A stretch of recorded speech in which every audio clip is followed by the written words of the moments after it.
Kenya Daniel Otieno wadhi kama jatend migao mar ohala Kinyanjui olero ni kaunti ma Uasin Gichu nyalo bero ochumi ma pachoka kaluwore kod chenro mag dongruok manie gwengego. Kane oloso bang' limo chenro mag dongruok mag piny owacho e kaunti no, omedo ni kaunti ma Uasin Gichu osegoyo okang' e chenro mag dongruok.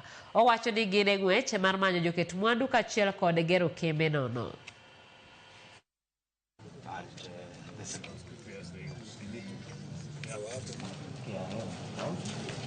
Our security office. We'll be having KRA offices.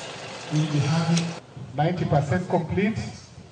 We believe that Uasin Gichu, the location of this particular county, makes it a potential industrial hub, not just for Kenya, but the entire East Africa.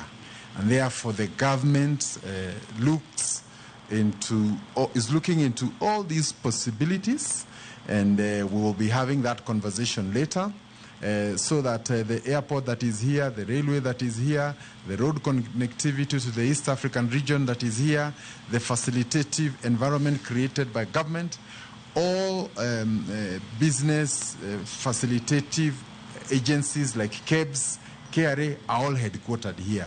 Eldoret tulikuwa na industries kubwa na tunauliza hizo industries zilienda wapi, na tunatafuta njia ya kurejesha ili tukue na vibrancy kwa uchumi katika hii city ya Eldoret. Katika Kenya yote tulikuwa tunajenga county aggregation and industrial parks 18.